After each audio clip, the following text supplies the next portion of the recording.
right, hello and welcome to episode 4 of Burned Hope.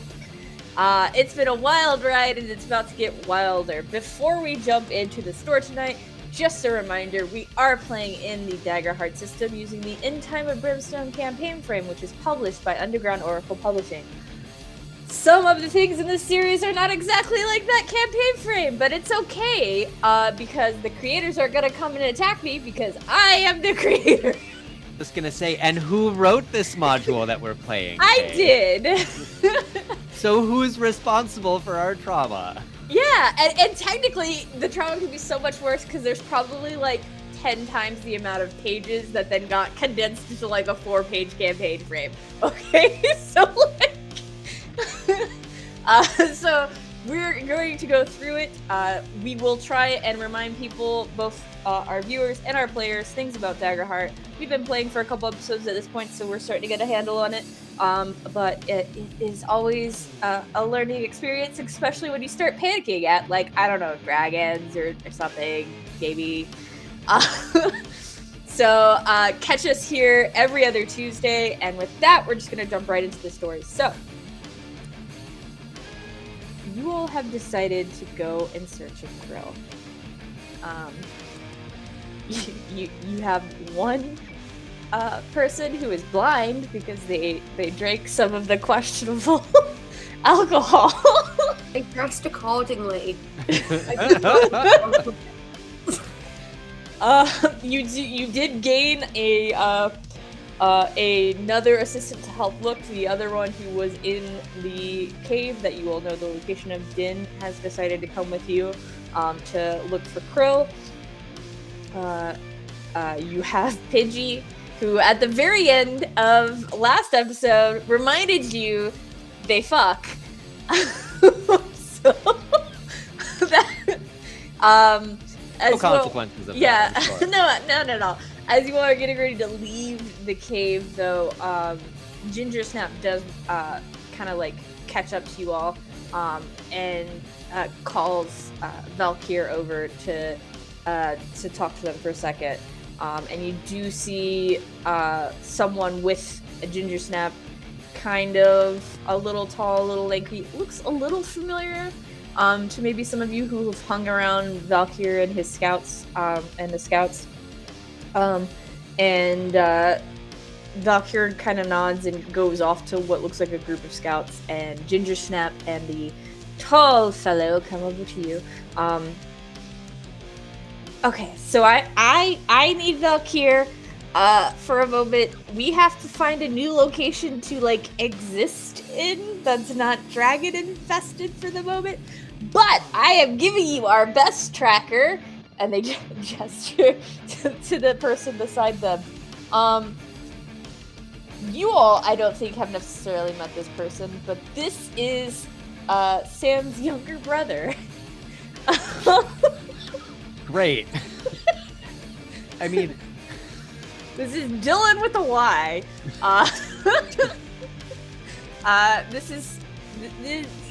He's the best tracker we have. He's super good in the wilderness, so if anyone's gonna be able to find a single set of footprints, and probably what is a sea stampede of footprints, this is the guy for you. I guess I can only gesture with one arm because Ginger Snap only has one arm. This is the guy for you. Marlo kind of looks this guy up and down, looks, I guess, down or over at Ginger Snap. Fine, but you mean you need Velkan? I think you know your own scout's name after so long. I mean, honestly. I've literally lost 2/3 of my blood in the last 2 days. Well, go have a drink or have a nap or both, and I'm 3 feet Good tall, luck. and I lost an arm. Do you know how much that's percentage-wise for someone my height? a solid 20? Yeah. You thought I was small before. Well, it didn't really change your height. I mean, if you'd like, we could just sort of take your legs off below the knee, just to even things out. I think he flies up at that point and gets eye level with you and leans into you, and it's like, I will stab you in your sleep. I will tell satires about you. I will stab you harder. And then just kind of like flies away to the group of scouts. Always a pleasure. But yeah, so Dylan's just kind of standing there awkwardly. He is geared out for going out and doing the tracking or whatever you all are doing. He's got kind of like almost a camouflagey outfit on. He's got one of those scarves that he could pull up for a hood if he needs it. He's got like a very small backpack, but it seems to be like packed, like very extremely packed. And he's got what looks like a short bow in one hand with a quiver, almost like holster style on his hip rather than on his back. All right, we're going back to where the cluster was. Yes. We're trying to find one of my wayward apprentices. I suppose that was the last time anyone saw him? I mean, that was the last time a lot of people saw anybody, so it's probably as good a place as any. Right. Incidentally, Cass can't see. Perhaps you can guide her for the time being. Oh wow, she really can't see. What are you doing? What's happening? Nothing. What? Nothing. Dylan with a Y is just Dylan. Hang on to her arm, or let her hang on to yours. So Dylan actually kneels on the ground and swings his pack off real quick, and you see he opens it and like expertly moves things aside, like he knows exactly where in this weird stack of things the thing he wants is, and pulls out probably like a good 5-10 feet of rope, puts the pack back on, gets up and like, dude, you can't see, but I'm gonna wrap a rope around your waist so you don't wander away. I think the fuck not you won't. Actually. No. Just...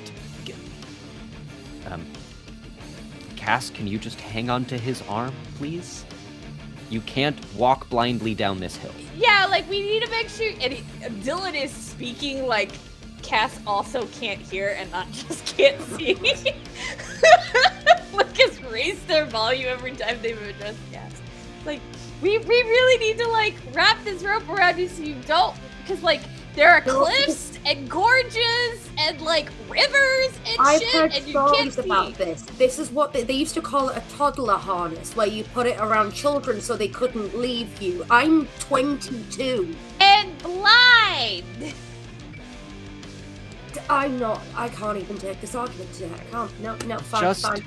Just hold on to his arm. Cass, make me an agility reaction roll. Agility, I'm getting hooped, aren't I? Like, okay, hold on. The first thing I forgot to do, I need to roll my prayer dice, so I'm going to do that first because I may need this briefly. Okay. Anyway, please bye. Cool. That's not bad for what it is today. Give me 2 seconds. Cool. Agility reaction. My agility is... That's not bad, that's not bad. Okay.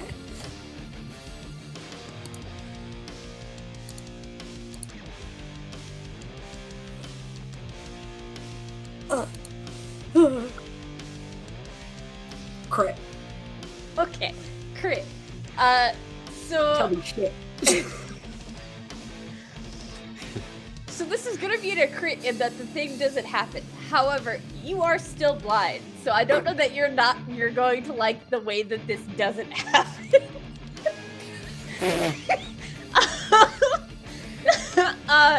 So you hear someone move closer to you, and you're like, this motherfucker's about to try and tie me anyways.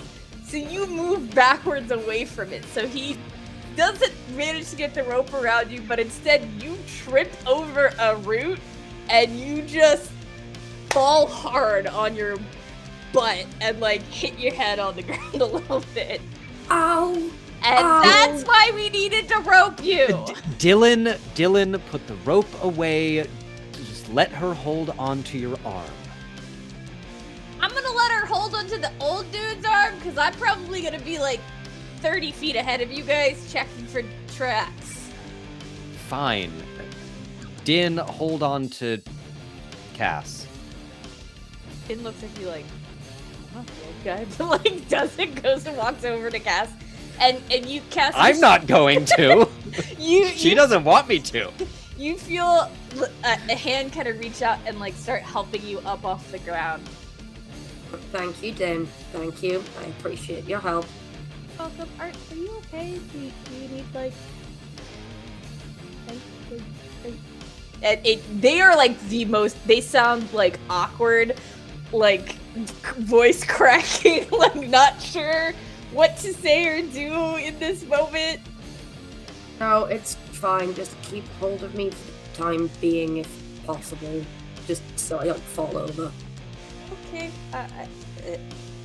And just kind of, like, takes your arm and loops it through theirs. Perfect. Cool. Can we walk ahead of everybody else? Everyone ready? Pidgey, shut your beak. You see that their and mouth off is, we go. like, open, like they were about to say something. Goose, keep Pidgey's mouth shut, please.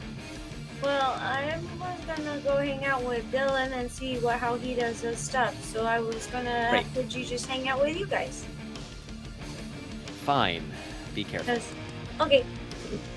So, Goose, as you turn to go find Dylan, give me an instinct roll.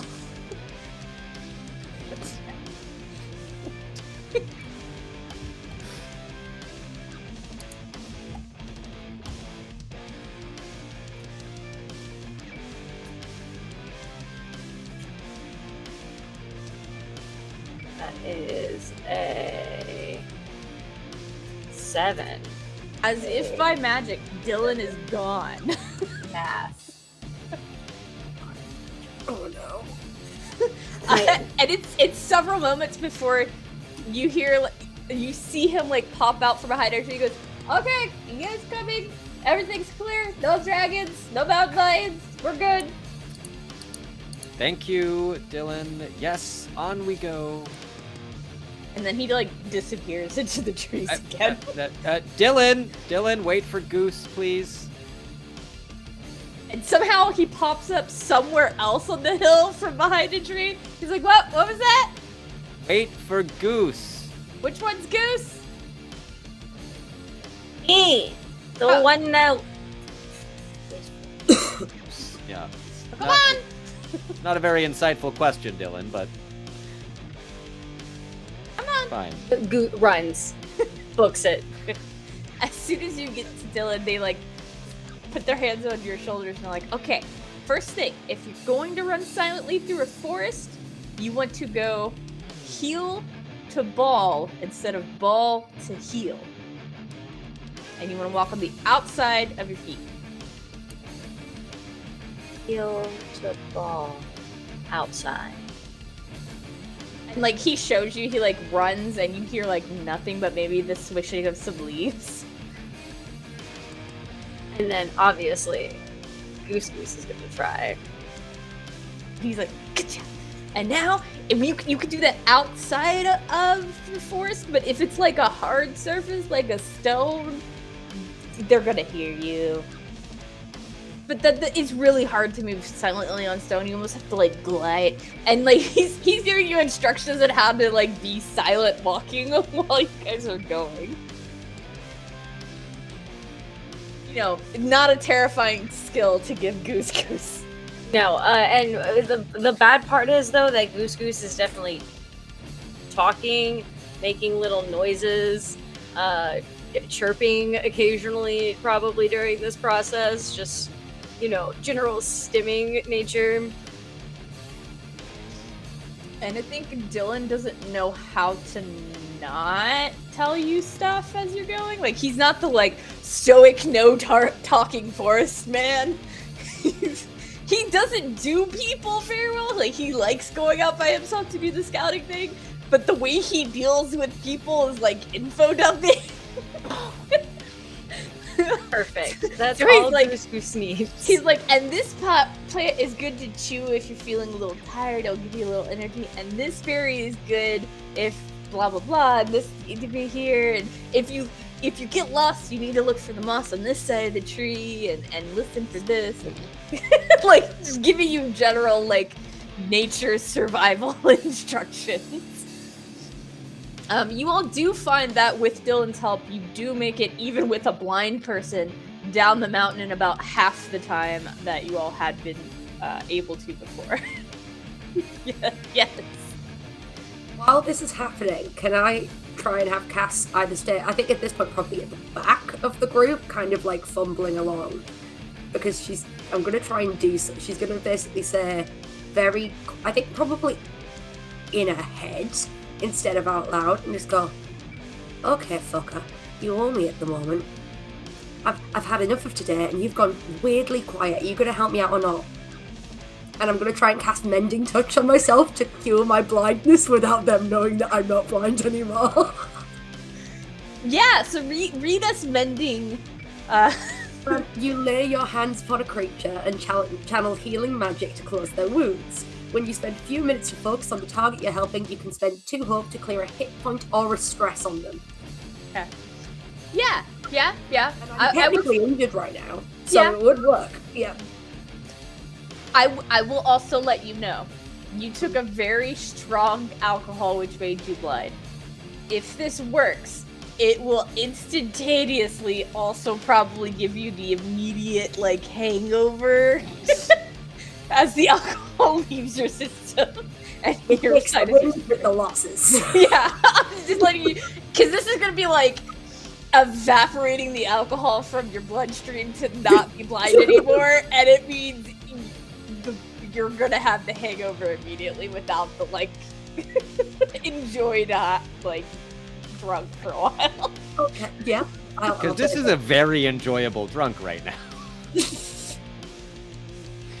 I mean, you didn't feel the fall; you No. took it all.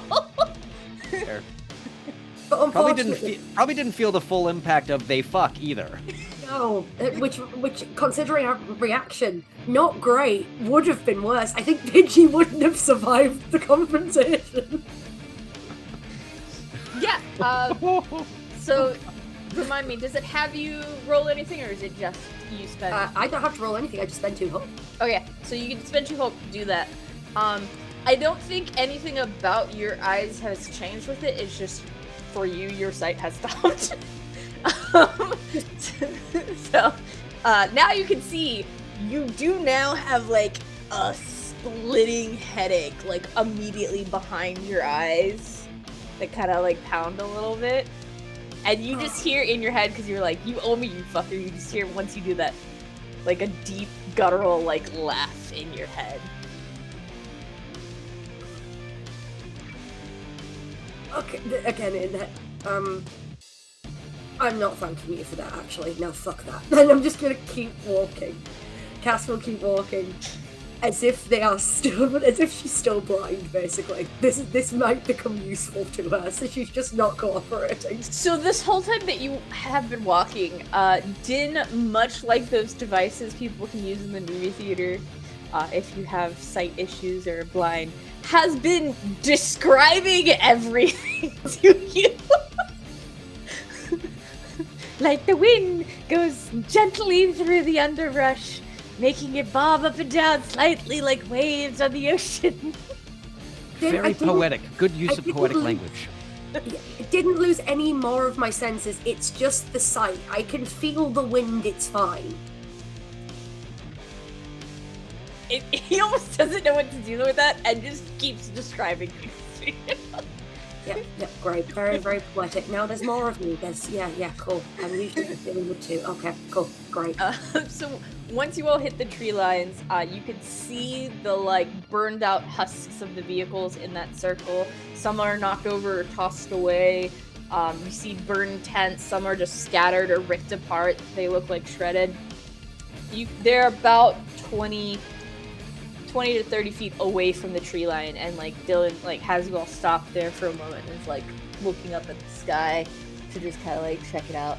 And he's vocalizing this to Goose Goose, and he's like, okay, so look, before you leave the tree line, you gotta look at the sky, right? And you can't just look for anything flying, right? Because there are birds and things flying. What you gotta do is you also gotta pay attention to the cloud cover, because a dragon can hide above the clouds, behind the clouds, right? And you won't know they're there until they decide to dive bomb through the clouds and fuck the day.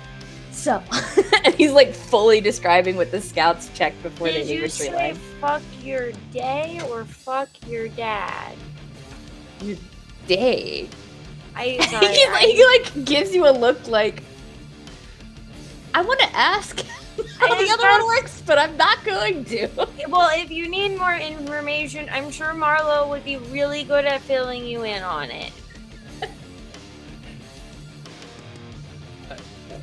Also, are there, like, still, you know, land-based scavengers? Are there, like, wolves or hyenas or coyotes or things that would eat the dead bodies once the small dragons were done doing whatever? You don't see Because any... Marlo's looking for those. Yeah, you don't see any active feeders right now. You do see, like, some, not quite as big as a dragon, but you do see some birds circling overhead. It's been a few days at this point, so most things might have either been scavenged or dragged away. Marlo, in your storytelling knowledge, you would know things like coyotes, things like that, like to take and go, to have some privacy for their meals, even if they scavenge them. So this far away, you can't see if there's any animals actively in it, but there's not enough to like hear by or to be obvious.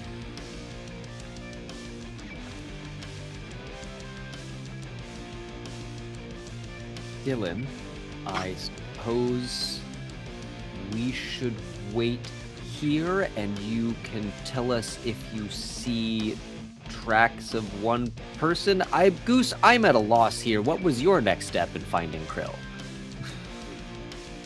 I would just, boom, there's Krill. You know, that was. I was actually plan. gonna go. We're diverting part of my plan. Part of my plan was to go talk to Mr. Tree. Okay. Maybe points to a big old-looking tree that's in the center of the like tree line that goes around. Maybe Goose, you talk to the tree. Dylan, how old was Krill? Like, can I give him a guide? Like, look for a footprint of a person about this age, about this big, running away. So they were of mixed human gnome heritage. And no, wait, that's Carl. Krill is a gnome girl. I was like looking at the wrong thing. Krill's a gnome. Yeah, okay. So it would be probably a smaller footprint, but heavier than a child. Right. Dylan, look for that. Goose, maybe see if the tree saw a gnome running somewhere. And Marlo just kind of like sits down, leaning against one of the trees, and like pulls out a book. You see Dylan drop to the ground, and he almost disappears in what underbrush there is here. And you just see some like rustling of the underbrush, and the grass and things on the like between the tree line and about halfway to the cluster is pretty high. And then it kind of like you guys have trampled it down or gotten it down so that you know you can do stuff in that area. You don't see him all the way to that point, and then you just kind of see him like roll out of the grass and up to his feet crouched, and he's like already gone into one of the vehicles and like just down.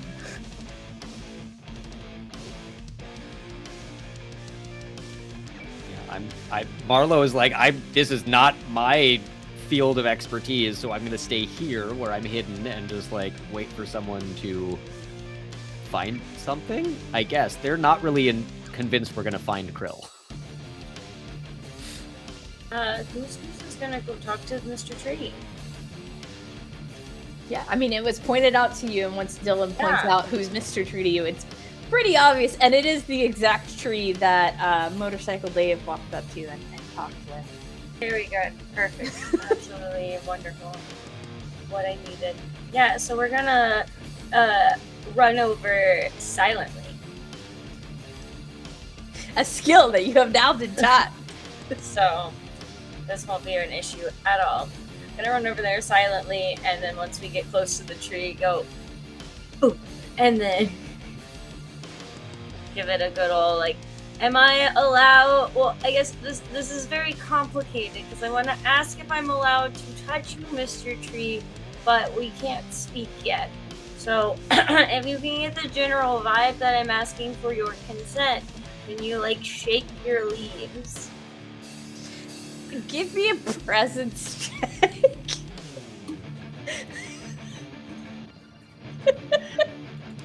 We're trying.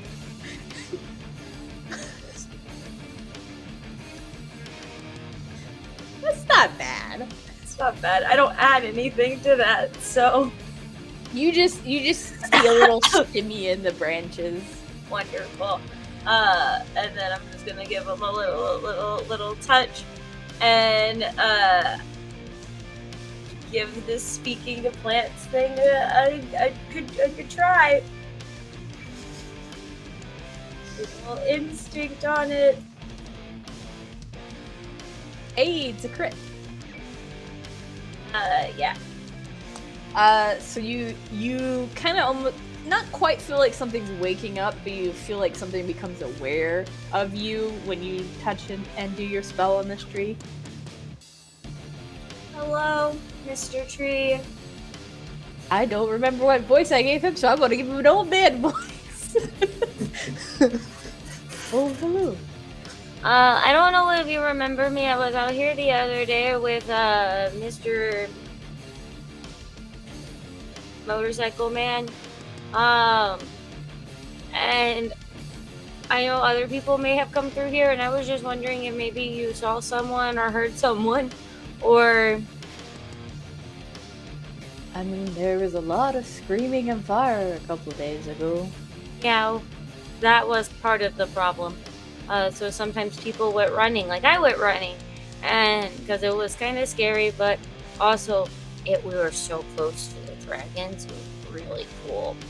But not the point. I'm looking for my friend Krill.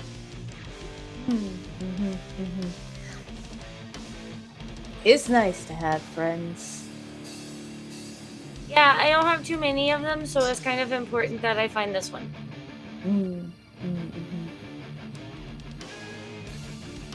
And then insert a description of what Krill looks like here. You might not be aware of this young one, but I don't have eyes. Well, I didn't know if you could like sense things with like your roots, or if I didn't want to make assumptions.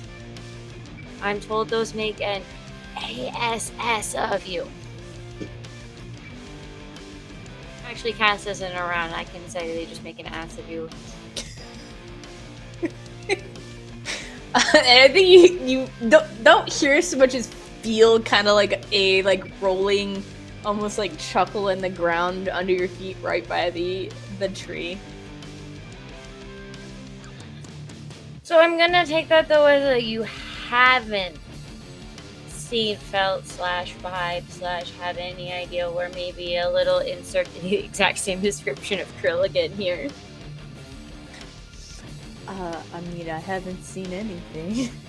Again, I don't have But like eyes. maybe felt the, under the ground with your roots, felt the light pitter patter of a gnome's feet, or maybe they took a nap nearby and had an apple drop on their head or something.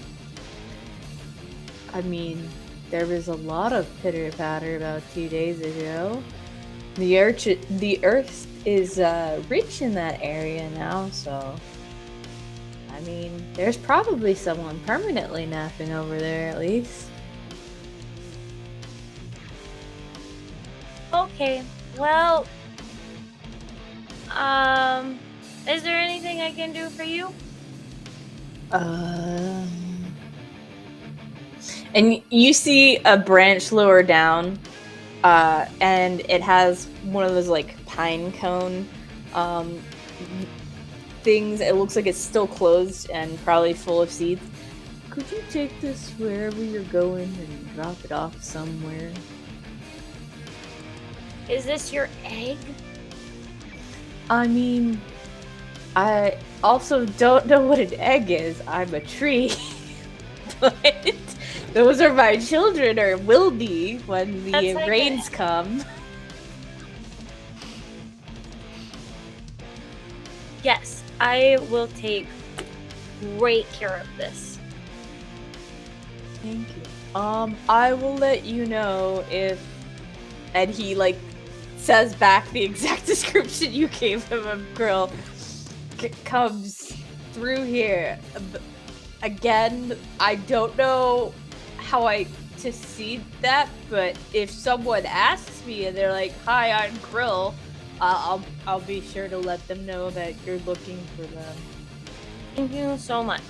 You're welcome. Oh, and don't go that way. And you see like the branches ruffle in a direction. Not a lot of trees over there anymore. Do you know why? Pretty silent over there. Was there anything not silent before then? I mean, there was a lot of trees over there, and then there's not a lot of trees over there anymore, and we don't really know because there aren't trees there. There's nothing to tell us what's going on.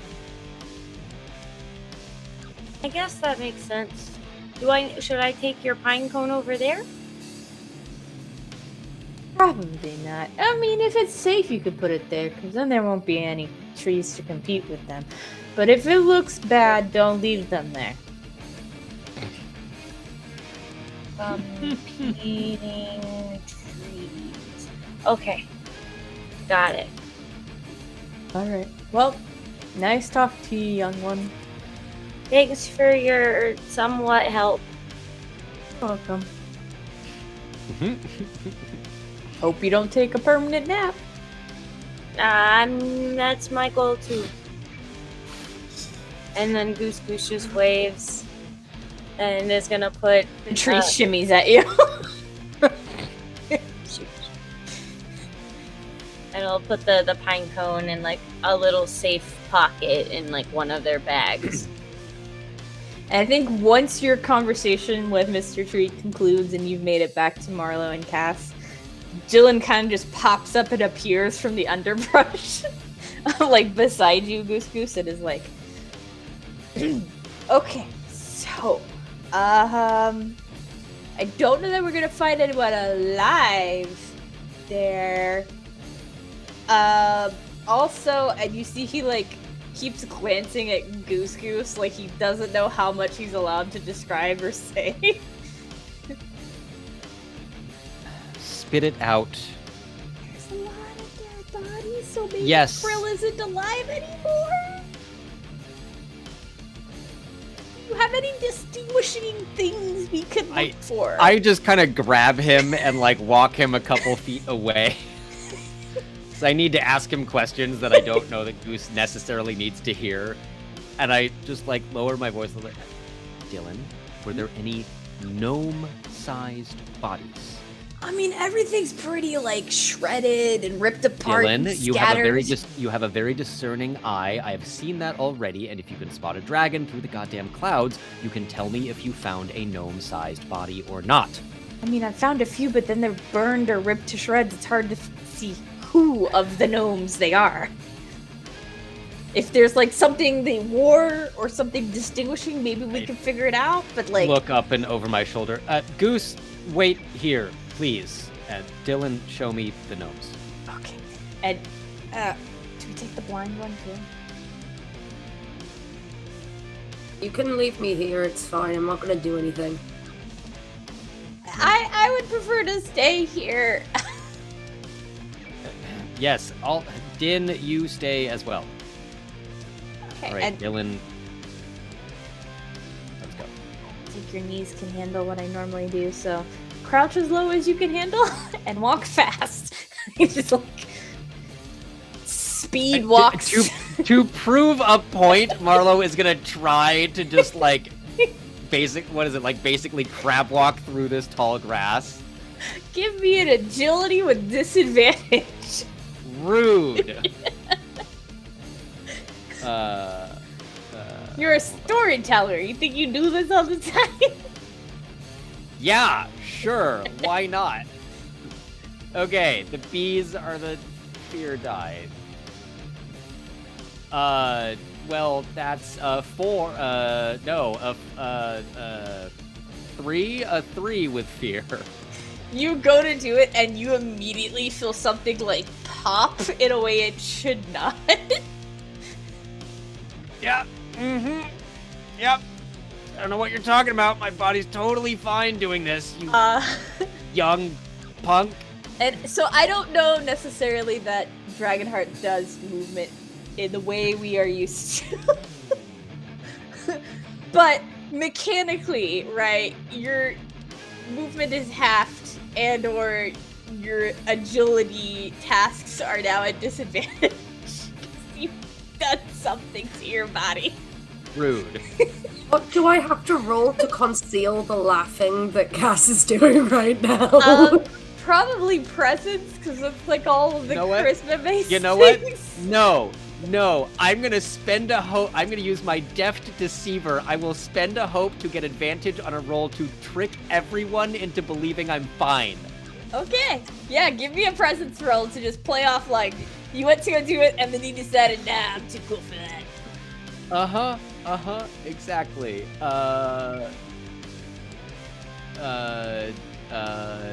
What is my presence? Well, 13, and I add a d6. Did it roll? Hold on. There we go. Plus the 2, 15.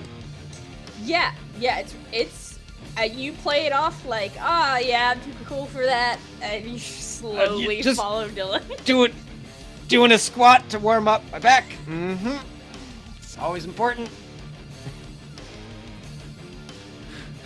So eventually, whenever Marlo reaches the circle, It's only like 30 feet, you said. It's not that far. I hobble over. It is like a scene from a war-torn movie or something where there's like been an explosion. There's like chunks of burned metal that used to be vehicles. Things have been scattered or burned and ripped apart. You see the reason that Dylan didn't know what he was allowed to say in front of Goose Goose. There are like burned and charred and gnawed on pieces of bodies like everywhere. And it's pieces of bodies. There's very few that are intact, if any. It is like, as a storyteller, you were asking about scavengers. Coyotes like to grab a piece, pull them apart, go far away from each other, and eat. Other scavengers kind of have that same mentality. I mean, I think horribly after, 20 years of this, Marlo is probably pretty desensitized and maybe making some assumptions that Goose and Cass are not. And so they probably, hurl a little bit in the back of their throat and then get to looking at whatever the most intact gnome-like corpses are. I assume I would know if there was a way of distinguishing Krill from them. Give me a She is my apprentice. Give me a knowledge check. Do you know Can I medicine and or Krill enough? I mean, does my well-read Loreborn advantage count? I don't know about that, but I'll give you an advantage in the fact that my experience as a storyteller and historian. I don't know, but I'll give you advantage because Dylan is helping you. He's like, so this is like a gnome skull because it's too small to be anything else, but too big to be a pixie or a fae of some sort. And this is kind of a torso of a gnome, or maybe a chopped on halfling. Yeah. Dylan, yes, okay, all right, thank you. You don't need to tell me about every single one. We're gonna focus on the gnomes here.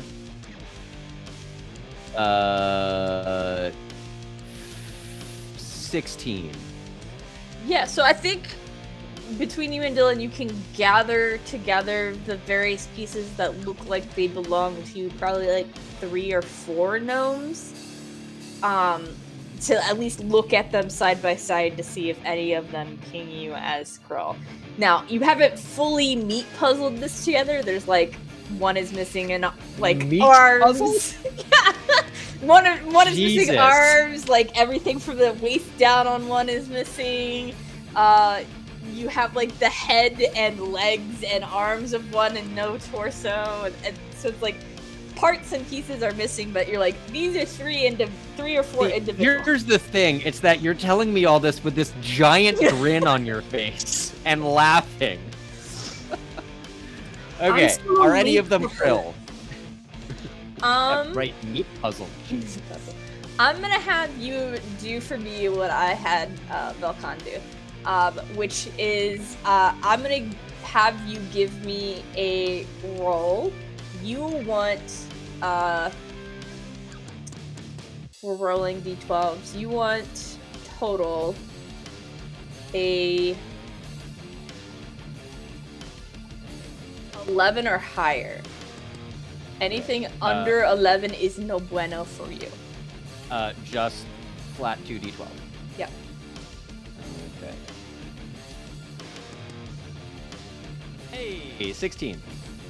So you see something that you're like, okay, so this one is Ted. This one you don't remember the name of, but was the Weaver. This one Shit, I still owed him money. is too old to be a apprentice. This one maybe an apprentice, but you don't. Looking at the 4 bodies you have, nothing pings as definitely Krill. Like the last one pings as like maybe Krill, but none of them say, "Ah, yes, this is my apprentice." Ah, shit. Okay. I look at all of them. I don't think that she is here. Dylan, will you please go let Goose know Krill is probably alive, and perhaps have them help you look for gnome footprints heading into the forest. I will join you in a minute. Are you good out here by yourself? As good as I can be. He like gives you a look and then like backs away while still looking at you until he gets to the grass and is down and gone again. Marlowe is gonna spend a few minutes telling themselves really more than anyone else, but giving small eulogies for everyone that they recognize that we've pulled body parts to, doing their small part to remember who they were and what they meant to the cluster, if not necessarily to Marlowe themselves. Yeah, and I'm like I said, in front of you is probably 4 gnome bodies, but you do know from Velcon that they said the number of body parts probably make up somewhere between 23 and 27 people of various races that you used to know or would interact with in some way. I think they're aware that they're just kind of standing in the open, so they'll probably keep it to the 4 gnomes. There was Ted and the Weaver that they owed money to, and the one that I'm sure they've, if nothing else, have seen them around the cluster, and will take that few minutes to tell their stories before heading back to the trees. Okay. So we do that. Cass, you have been by yourself pretending to be blind with Din, who's just like awkwardly standing there, not knowing what to do, still got your arm looped through his arm. Din. Yeah. Din. Yeah. I can see. And he's gonna like wave his hand in front of you. I'm just gonna like turn head, like so it's not like I had to be sure. I don't know how that's helping. I could still lie to you. I've been lying to you for about half of the journey. Anyway, that's not what I want. I need you to stay here. I need to go and talk to someone. Why did you point up? There's no one up. Well, one's up, presumably. The other's around, presumably, and I haven't decided which one I'm talking to yet, but it's kind of a personal thing and I need to go and do it on my own. You see him look up like he's trying to see something in the trees that you're gonna go talk to. Yeah, like that. Can you just cover for me for like a few minutes? Cover for you? How? Say I've gone to piss maybe, and I yelled at you when you tried to accompany me. Okay. Sure. You went to pee and you got mad. Yeah, and then when I tried to pee and you decided you needed to be there, then I yelled at you, which is honestly something I would do. That's fair. Yeah, cool. I'll be back in a minute, please. Don't also die, that would be a problem, and kind of annoying. And you can see the look on his face where he didn't realize that was a possibility, and then you said it, and he's like, oh. And Cass, as a spiteful, cruel woman, looks on and goes, hey, maybe you can tie yourself to a tree with rope and then you won't get lost. In a bit of a way. I wasn't the one that was tying you. You were complicit. Literally, it was like you were complicit. It just wanders off.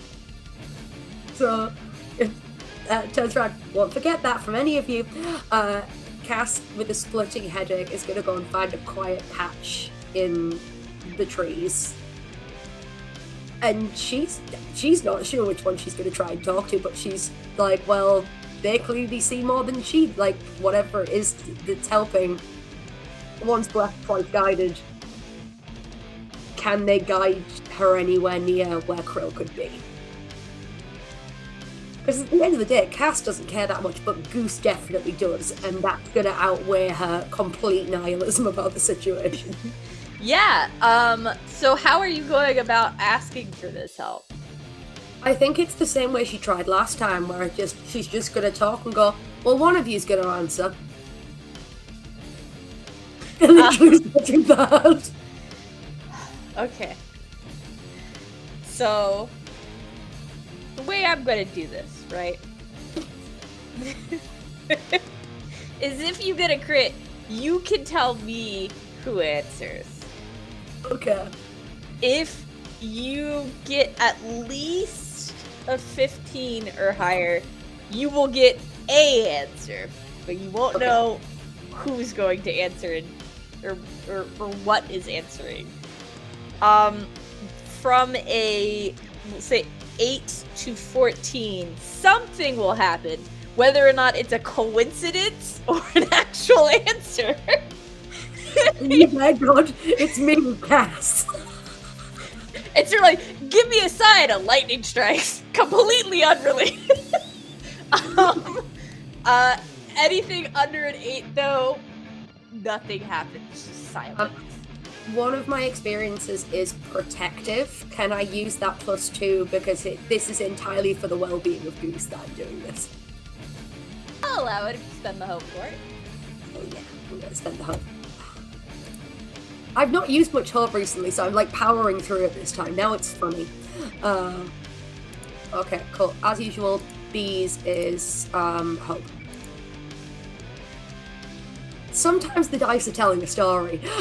It's so close to not either a crit or like it being tier for me.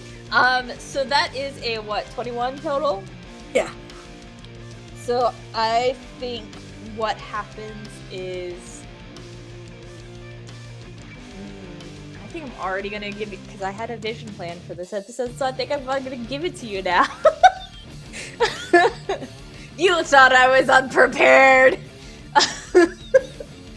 So I think what happens is, much like when you took a drink of that liquor, your vision goes. Again. But this time, it's more like a familiar loss of vision rather than just being blind. It's you getting pulled into something.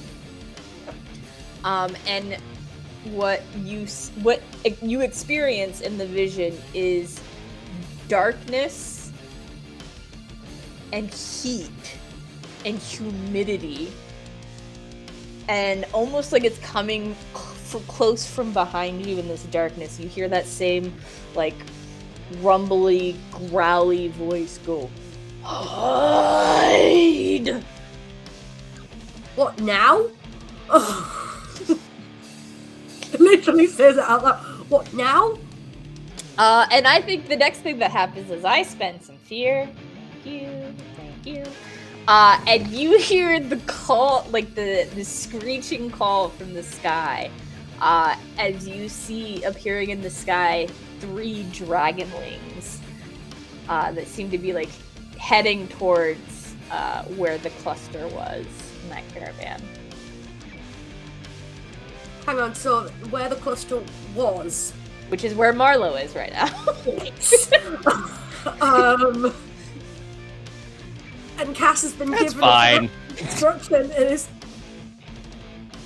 And as you do things you know I can't do, and Cass is running. as you get that direction inside to run to it instead, we're gonna flip back because as soon as Cass was gone to go talk to that whatever they're talking to, Goose came back, saw no one but Din, and then goes, "He had to pee."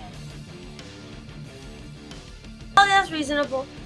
Okay, and then Dylan just kind of like poofs out of the underbrush, like, "Hey guys, I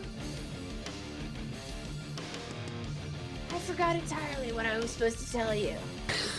God damn it. I think I'm supposed to just get you guys. If you guys God wanna, damn it, Dylan. if you guys just want to come with me, you don't have to travel the same way I do. You can just do like Marlowe did and just walk.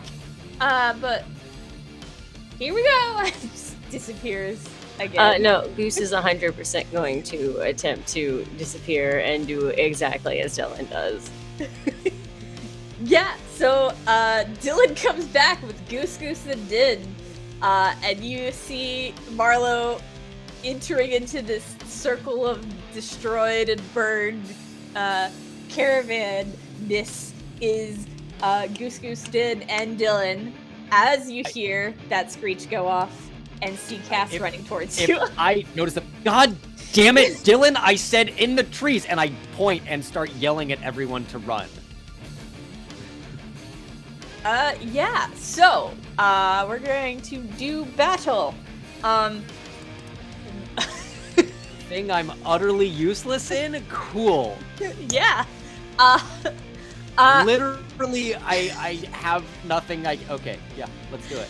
So the way I'm going to do this is going to be your group's going to be a little divided, right? So Cass was already running towards you. So it's going to be Cass is going to be at the top. Then it's going to be the Dragonlings. Then it's going to be the rest of the group. Now Cass can choose to hold to join the rest of the group in initiative, kind of to be that vague initiative bundle that you guys can decide who goes in what order. This is kind of acting like a surprise round, because no one expected the dragons, which honestly in this world you really should at this point. So, Cass, you're running towards the caravan of the cluster. You see standing on the edge of it Goose, Dylan, and Din, and you see further into it Marlowe coming at them being like, "What are you doing?" I told you. What would you like to do? You are on mute. I'm stressed, and I'm gonna take more stress because I want to use Spirit Weapon on one of the Dragonlings. So when I have an equipped weapon with a range of melee or very close, and I have a broadsword, it can fly from my hand to attack an adversary. Would you say it's within close range, not very close? How far away is this how far away are the Dragonlings? I mean, they're still in the sky. They're under the cloud cover. Does that count as close? Do not think in the sky counts as close. I'm just saying, like predators, there's a difference between what we'd consider close, in like a crowd, and close as in there's a mountain lion where everything is too close to you. Yeah, this is like as the plane flies right now. Oh no, okay, I'm going to then, for this one, I think I'm just gonna try and put myself between... Cass is gonna put himself between the rest of the party and the dragonlings, so he's gonna try and get in between them as the first line of attack. Yeah, give me an agility roll. Cool. Let's, use his help. That wasn't good. That is a 8. Hold on, I can do something. I want to add one of my prayer dice, so I get that to a 12, because one of them was at 4. Okay. So Yeah. it's 12. Yeah. It's not as horrible as the failure as it would have been. Yeah. I think what happens is you at least get even to where Goose, Dylan, and Din are. But again, almost like that roaring sound in your head just goes, HUD! And I think it makes you kind of like recoil a little bit, so you can't get fully between the group and the direction the dragons are coming from. When this happens, I will say out loud, will you shut up? I'm trying. Yeah. So the dragons are flying down. I think only one of them's going to land at the moment.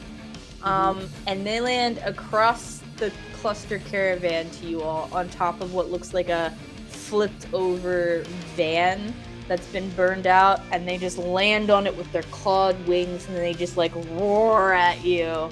I am going to need you all to give me a presence reaction. Presence reaction. Cool.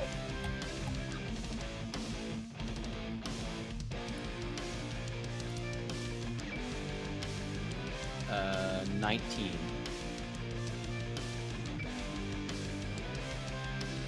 Hot shit, Goose. It's a dragon! I'm hype! Goose is over here like, yo! No, Goose, bad situation, wrong reaction. Okay, Marlo got a 19. Goose fucking killed it. Is not anything like, oh, this is awesome.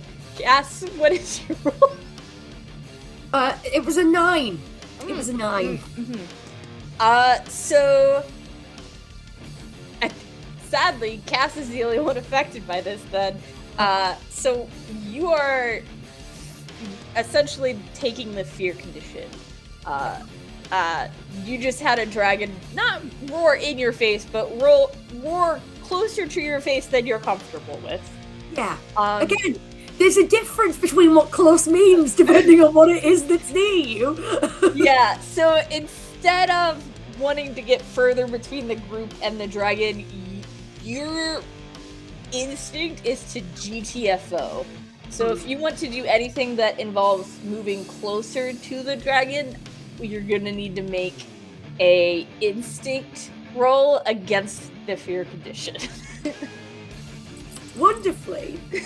That's not as bad as I thought it was going to be, so we can live with that. Okay. Yeah. Marlo, Goose. Technically also Din and Dylan. Oh gosh, I gave them 2 similar names.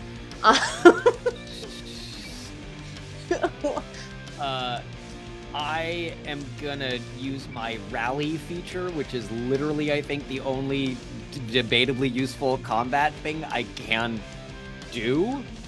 And so I think this looks like Marlo screaming and cursing out Dylan at the top of their lungs for being a fucking useless idiot, and why the fuck would they bring people back here and not stay the fuck in the trees where they were hidden and safe, you stupid motherfucker. Everyone get out of here and go for the trees.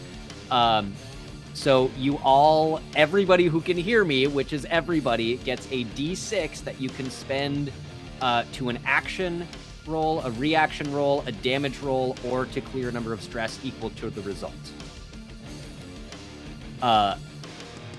And I don't know that I can technically also do this, but I have 3 hope to spend to make a scene and distract things. I don't know that you can do 2 actions, Yeah. but if it's not tossed to me after the surprise round, you could probably act again and do that. So I will rally and like yell at everyone to start heading for the trees, and like we know this by now. Are they like, you know, keep eye contact and back away slowly, or like start running and hope? I mean, generally, your cluster has dealt with dragons with start running and hope. I will keep my eyes on them and like circle so I'm the same distance, but again try to, I guess at this point, fucking put myself between them and the rest of the group. And that's all I can. Wordsmith bards do not combat. I don't know. Goose, is there anything you'd like to do besides try and pet the dragons? I will physically stop you from doing it if I have to.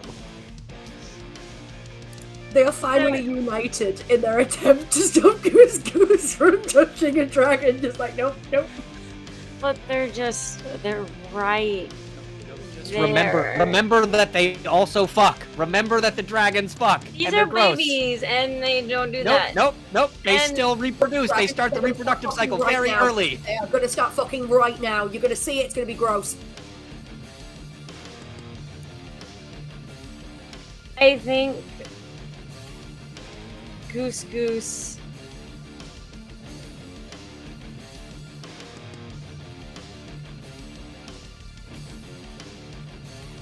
probably hesitates in the moment.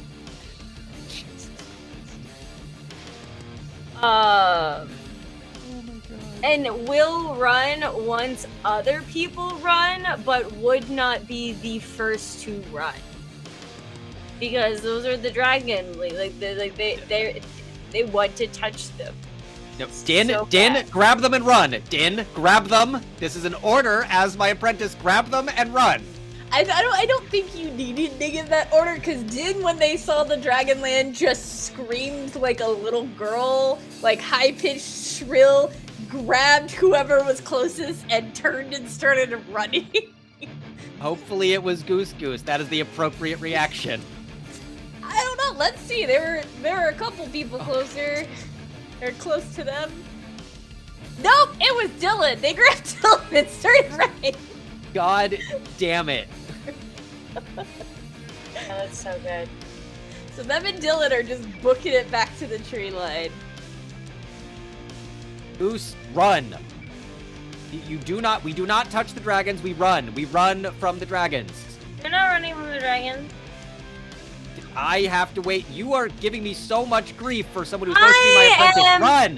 Better at being between them than you are. I As you guys do are not arguing, agree. Cass, Yeah. it's your turn. You guys yeah. are now up in some sort of blobby. Yeah. Like- You said one's on the ground Initiative. though, right now. Yes.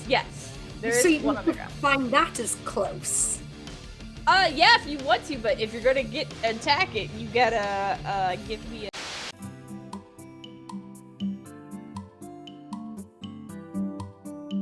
You know, throw your sword at them. Okay. Cass, you're gonna throw your sword at them. Give me an instinct roll. So I have to give the instinct roll. God damn it! Even if I'm not moving towards them, You are attacking the thing that you're scared of. I think yeah. No, Yeah, that seems like the thing that's naturally part of the fight or flight response. Right? Yeah, she just Fighting. picked fight. You're lucky I didn't make you fawn. That's a crit. There you go. So, Yeah, see? That's what you get when you What? ask Cass to do an instinct roll. what you saw is, I'm going to describe to you what you saw, and you're going to tell me how it affected you enough to have you muscle through your fear and throw your sword at it. So what you saw, right, was Marlowe step in front of you, the rest of your group, between the group and the dragon. You heard a scream behind you. You don't know who it was. It was high-pitched and shrill. And then you heard Goose making arguments with going to pet the dragon. How does all of that affect you to muscle through this fear to attack them? It ends up being a weird primal instinct that Cass isn't really aware of where it comes from, where it's the sudden thought that all of the fear that she has is completely meaningless. One of her key traits, as I've said earlier, is being protective. And the idea, even with a difficult relationship with Marlowe, but Marlowe trying to put themselves between her and Dragonlings, and Goose about to potentially die for the second time in roughly as many days, because it's a Dragonling. I think what Cass does is she roars back.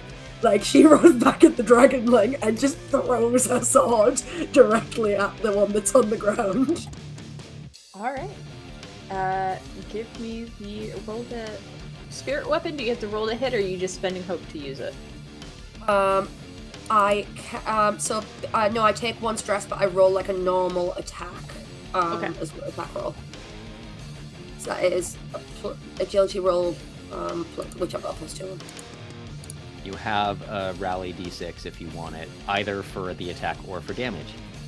I'm gonna. Do I have to disclose it now or after the roll? It doesn't say. Can spend their rally die to roll it, adding the result to their action roll.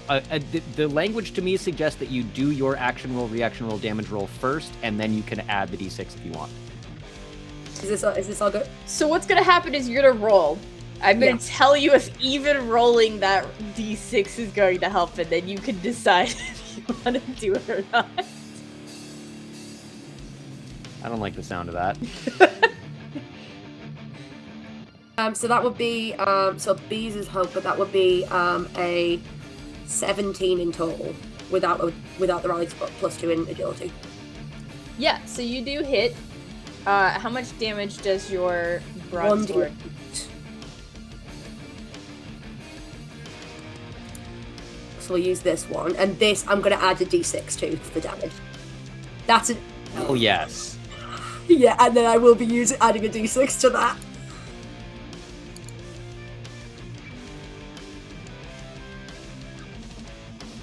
Oh, I did it twice. Bear with me. I don't know why I did it twice. Fuck that dragon up. I'm going to roll it again, just as the d6, because it rolled twice for some reason. There we go. Went back to that. Cool. We can live with that. So that would be 11 points of damage on the Dragonling. Yeah, so you see the sword kind of enter into their shoulder. Yeah.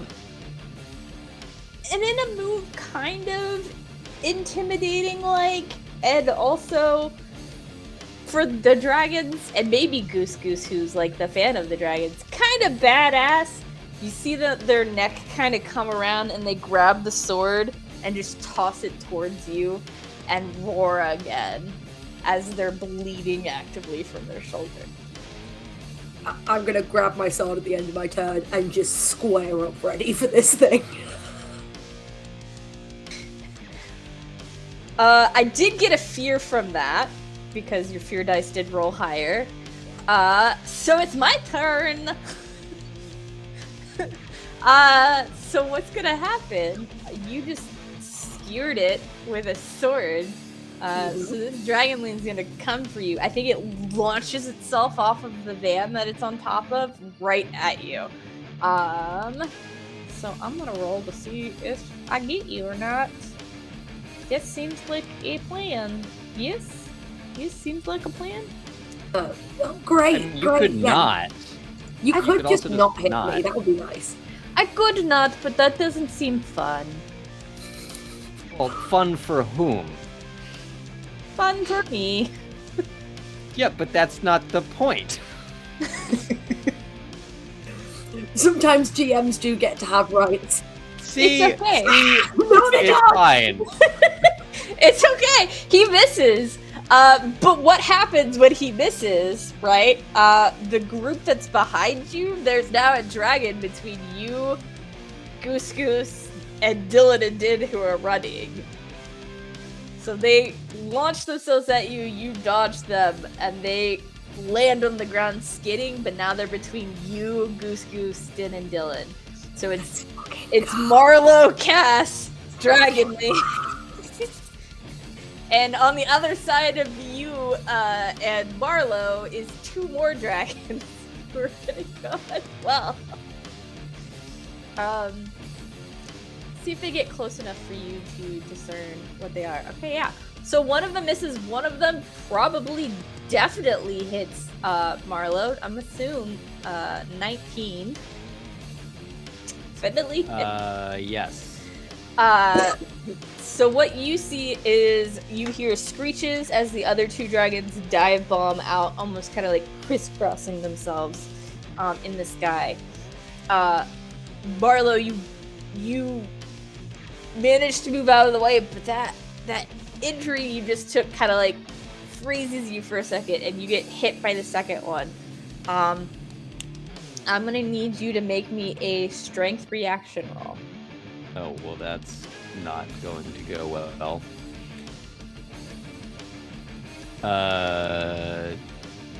9. Yeah, so you're now 15 feet up in the air in a dragon's clutches.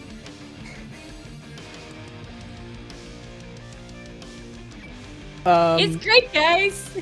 What would you like to do? Cool.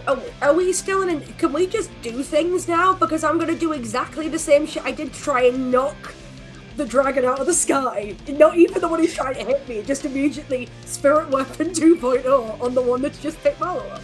So, yeah, so the way initiative works, as a reminder, in Daggerheart is you guys go until you roll a fear, and then I get to spend as much fear as I want to do whatever the heck I want. Cool. I'm doing it. I'm going to spend my 3 hope to distract a target within close range, which I think this fucking dragon is, so they take a -2 to their difficulty. Okay. Cass, what I will allow is, since you did roll a crit last time, if you're going to throw your spirit weapon again, I will allow you to do it without an instinct roll this time, but next time you will go back to making the instinct rolls. That is that. Cool. Wonderful. So Marlowe, in this thing's claws, pulls out a pen and just starts stabbing its toes. Put me down, fucking assholes! What the god, piece of shit! That is my distraction. I get to spend one of my prayer dice. No, I'm not going to do that one, because that's not good enough. Give me 2 seconds while I think I've got a way of doing this. I'm sorry, do I take damage, or does this thing just pick me the fuck up? It picks you the fuck up. Okay, great. That's honestly a better result for me. No, it's only reaction rolls that I get to do that on. So yeah, no, that was bad. It was like a 7. And just as a reminder, you said the B dice is your fear dice, right? Yeah, so that's mean again. Yeah, Hi. No, B's hope. B's is hope. B's is hope? Okay. Yeah, I'm the contrary one. Okay, you're the contrary one. I was about to say Ed is next. Goose Goose. B's is hope. I would like to use my nature's tongue, so I'm gonna roll instinct to try to talk to the dragonlings. Oh my god. Oh, this is a shit show. Oh, this is bad. Okay, This is gonna be yeah. great. I don't know what fucking you do could it. possibly talk. What you would possibly. Mhm. Well, I just handed it back over to the GM, no matter what happens here. But You've got a rally. You haven't used your rally yet, right? I have not used my rally. You can add your d6 if you I mean, want it to. still gives me fear, even with the rally. It Yeah. just gives me a better chance of Yeah, succeeding. but it might work. We'll add that. I mean, I missed my. That's all I needed actually to make a 12, so I can do this instinct roll and succeed. All right, so you can understand the dragon. I'm gonna need a presence roll to see if you can convince the dragon to even listen to its tasty snack. Oh, that's so fair. But I had to make sure it understood me first. I think you hear the dragon just kind of like, what the rest of the group hears is kind of like almost like clicking, gurgling sound, but what Goose hears it as is a laughter. No.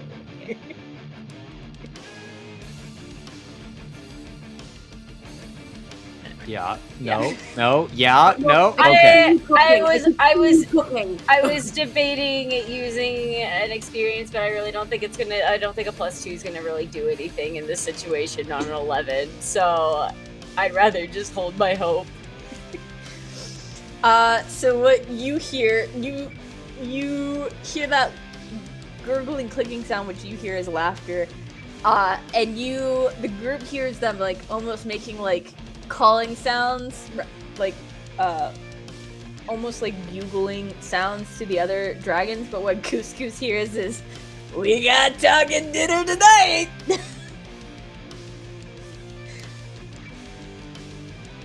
And you say that like you don't get to talk to people all the time. Do you not stop and talk?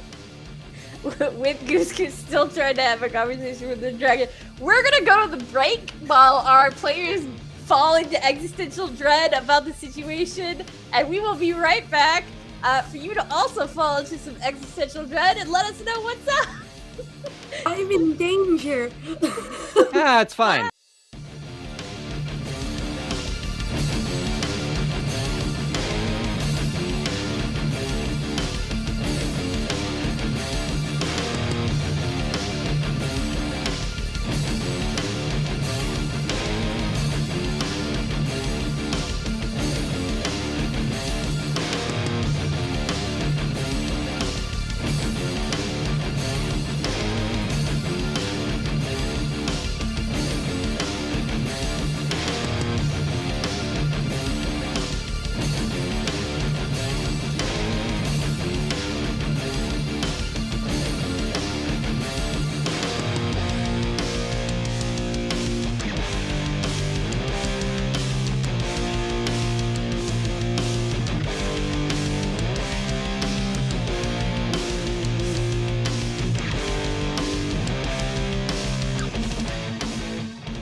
Hello and welcome back from the break. What a lead-in. Hope you don't die, and welcome back. Yeah, it didn't even get a count in or anything for that one. No counted. Just hope Hi. you don't die. So Anyway. Goose, you can understand what the dragons are saying now. They don't really care that you can understand what they're saying right now. I think they care a little bit because they acknowledge the fact that I can talk. That means the dragons are talking about me, which means they're thinking about me. I feel like I'm so sad because Marlo or someone is gonna have to disabuse Goose of this notion at some point. I'm surprised it hasn't happened already. We're at episode 4, guys. So yeah, just to remind you all, as we're back from the break, Marlo, you are in the air, held by a dragon. I'd totally forgotten. Thank you. There's another dragon between Cass and Goose, and the tree line. So there is also a third dragon who is now on the ground, having. No, that's the one that skidded and missed. There's another dragon, I think, decided to land instead because they missed Marlo when the other one got him, and is on a, we'll say, upside down truck, looking like they're getting ready to yeet themselves off of it at the group. Having heard this, seems like dinner is talking, from the dragon that Goose tried to interact with. Yeah, so, what are you guys up to? This seems like a pretty normal situation. No stress.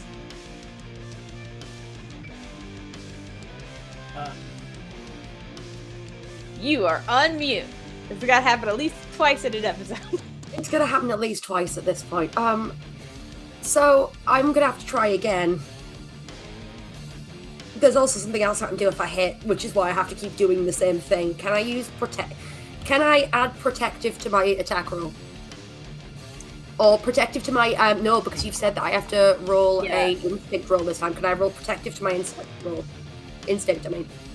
What are you trying to do first? Because I think I have to roll an instinct roll so I don't get the fear condition, essentially, and have to start running away again. What are you trying to do to fight the fear to you?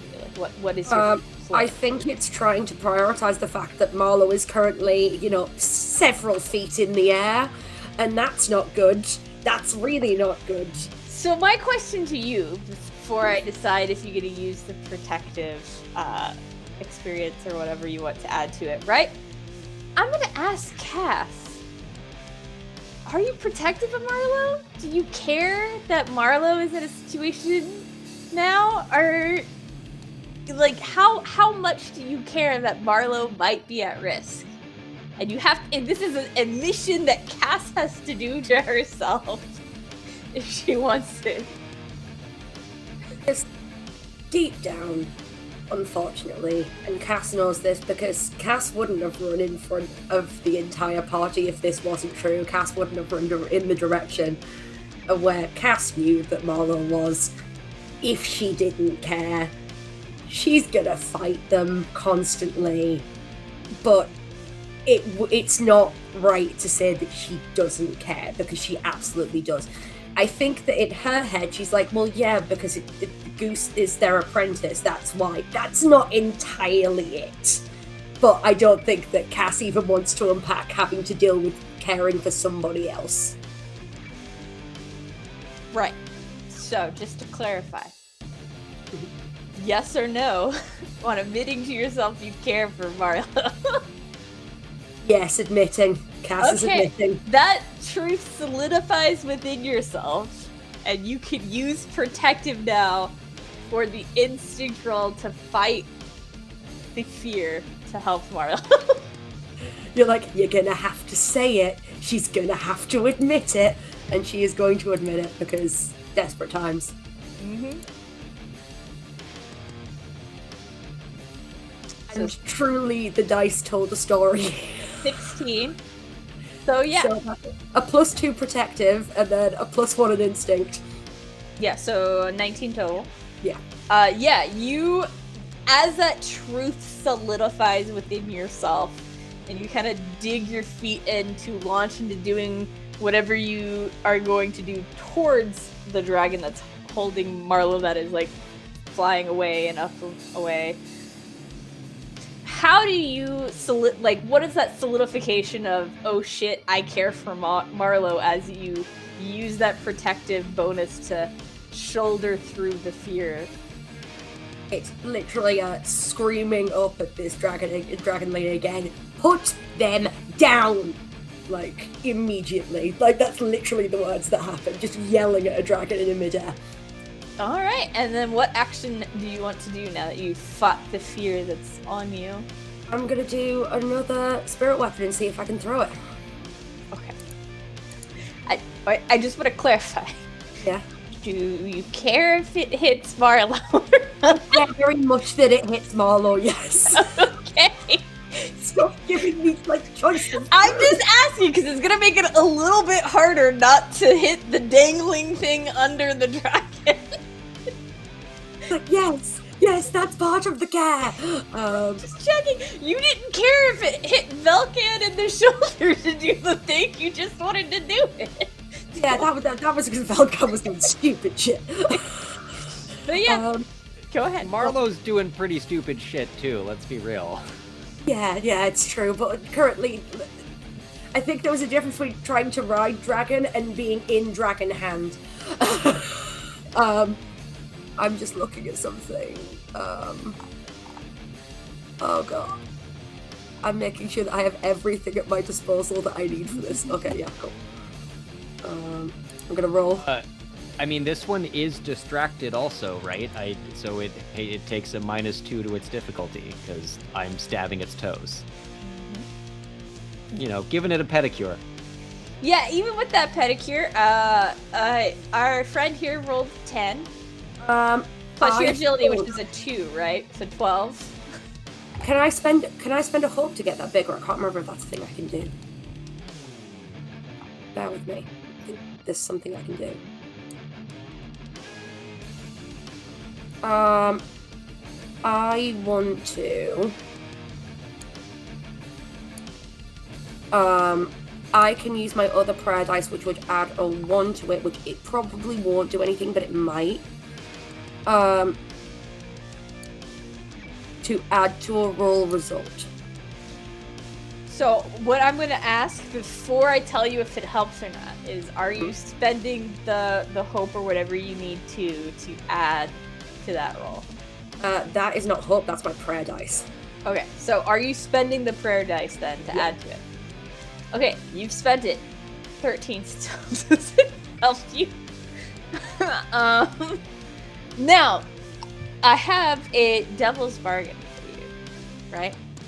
You said goal is not to hit Marlowe, not to damage Marlowe. That was your ultimate goal. That failed. You rolled a 13, you know. We've come to that conclusion. However, my devil's bargain for you is, right?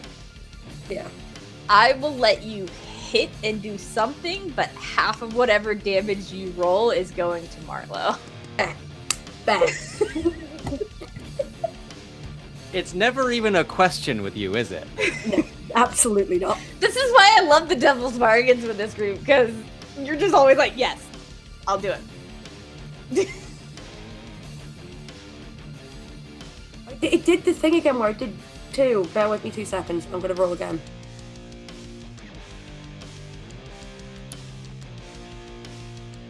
Oh no, that's why. There we go. Now it's going to be an 8 this time.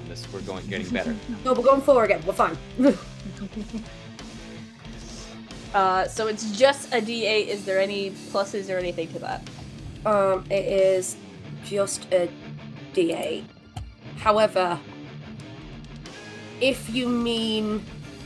If that means that I'm allowed to hit now, that means I can do something else on top of this afterwards. But, yeah. Yeah. Cool. But, as I remember, whatever damage this caused from whatever you're doing is going to be split between the dragon and Marlowe. Okay, so that's 4. Yeah, so Marlowe, 2 damage, which I think is probably under your minimum, so stress. Yeah, that does not meet my damage threshold. Yeah, so stress for Marlowe and 2 damage. I mean, you just see a little, like, trickle of, like, a paper cut on the dragon. And I want to spend a stress to go after the one who originally tried to hit me because I can target an additional adversary with the same attack. Oh. Wait, no, sorry. I'm reading this wrong. I can just spend an armor slot and take nothing. Yeah. And I would normally take 1 hit point because if it's 6 or under. Okay. Yeah. I was just doing it wrong. So it cuts a piece of my armor off. A little flap of what previously black coat goes flying in the breeze. Roll me for that additional hit against the dragon that is behind you. Oh my god, I'm rolling like trash. No, nothing. Okay, so here's what I'm gonna do. Mhm. I don't know that you're gonna like this. But I'm gonna roll an agility for the dragon with that miss because you're using a flying spiritual weapon to try and hit them. And we're gonna see if maybe something behind them gets hit instead. I'm gonna even spend a fear to make this happen.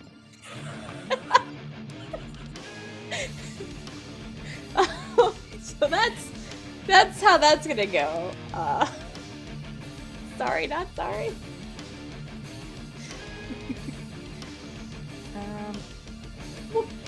We'll keep this fair. I'm gonna hide. Oh, okay. I did that wrong. What's that? It's with the same attack roll. So does that mean that it would count as a hit because you let the first one hit because I didn't mind who it was hitting? It hit because you didn't mind who it was hitting. It didn't hit because it met its evasiveness. Can we apply the same rule to these two so at least it's a 50-50? You gotta ask. Because I'm already doing the thing, it doesn't matter. Okay. So even with that 13, you wouldn't have hit the dragonling. And it got a 17 on its agility check. So I need you to roll a d8. But that lovely damage goes into Goose Goose, who now has a sword that slices across their hip. I hate you. It's okay, you're supposed to hate me. That feels like a weird thing to say. I'm a dragon right now, I don't know what to tell you. Well, it was a 4. So that's 4 damage, Goose Goose. Goose honks. But not in like the Hong Kong Marco Polo kind of way. In a Hong Kong holy shit that hurt kind of way. Goose, please God. run. I'm sorry, please, just run, please. I'm so sorry. And the sword's gonna snap back into the hand, like, please, I'm so sorry, just run. I'm gonna hiss back. I wasn't hissing at you, it hurt when you pulled it back! Marlo, Goose Goose, what would you like to do? If I stab this thing, will it drop me? I mean, you can certainly try and see. Is it holding me in 1 foot, or both feet, or 4 feet? How many feet do dragons have in our world? Or are they just like the weird, more Chinese and Asian ones that don't actually have any fucking legs? So it has... Or wings. Yeah, so think of it more like a weird combo of like a predator bird and a bat.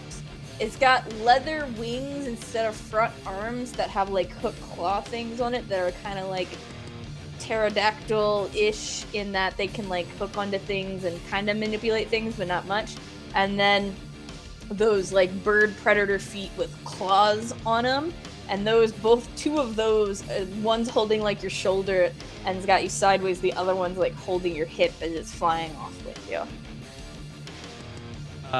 Okay. I want to drop the backpack full of books, and I want to stab the foot that's holding my leg.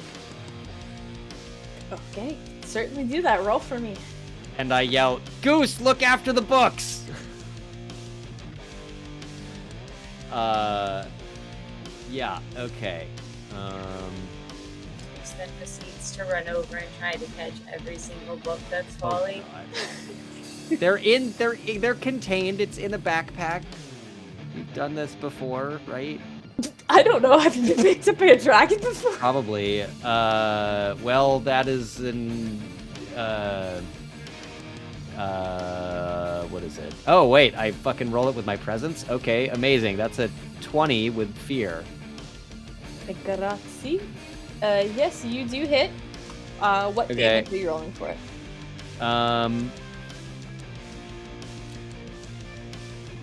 What I'm trying to figure out is if having... No, I'm just gonna do that. I'm gonna do my my rapier roll, which is a d8 plus 2 from my dagger, so 8. Yeah, so that foot releases on you. If I can, I want to like cut its tendon, like something that will also be mean to it and affect it for longer than this moment. Yeah, so At least like a toe tendon, like its thumb claw doesn't work so well anymore. Actually, definitely, if it has like a almost opposable thumb claw, I would love to like cut the tendon on its thumb. yeah, so since you're up close and personal, what I'm gonna tell you is you notice it doesn't do enough damage to reach its minimum. With that, so... But it let go of my leg? Well, yeah, it's instinctual. Something stabs you or hurts you, you let go of it. So you're now dangling by your shoulder in a claw, so you probably like. This is sink still a little better. slower. This is still a better situation. I'm feet towards the ground. Yeah, and with that fear, though, it is my turn. You just stabbed this dragon. It don't like that. So why do you want food that fights? So I have a devil's bargain for you, Marlo. If you want to get out of this dragon's grasp, it's about to happen. You don't have to do anything to make it happen. It can happen. But at this point, you're probably like 30, 40 feet in the air. But you would be out of the dragon's grasp. If you want to remain at least not falling, I would need an agility roll for you to grab the dragon rather than the dragon grab you. How does fall damage work in Daggerheart? So I'm gonna be rolling some dice once you hit the ground. Is it going to be pleasant? Probably not, but you're only 40-ish, 30, 40 feet in the air. You keep raising that number. I said 30 to 40, so I added the 30 back in because I forgot it. No, fuck this dragon. I'm gonna try to stab it again. Well, you can't stab it, so you have a choice. You can try and stay in the air. I'm saying that's a flat 13 to grab its tail as it tries to shake me off. Yeah, so I'll let you grab onto its tail. And I'd like to think I'm heavy enough, like if it's not that big, that I'm yanking it down towards the ground because I'm just being dead weight and pulling it as hard as I can. I mean, it was strong enough and had enough lift to lift you into the air. Sure, but I'm at the end of its lever of a rather... Okay. So what I'm going to say is you're not going to affect its flight terribly much. It might not be able to continue up at the pace it was because now it's got an awkward weight rather than the expected weight. However, grabbing at the end of its tail, it does have like rougher scales there. So might cause something in the future. If you I have fingerless. What kind of bard do you think I am? I have fingerless gloves. Well, and if I can, if the tail is has also brought me 10 to 15 feet lower. It has not that low. How long is its tail, right? It's it's flying here and now its tail is down because I'm hanging on it, right? Yeah, it's a dragon ling. It's not a full-size dragon. I don't know how long its tail is. The dragon ling itself, as described previously, is about the size of a large dog.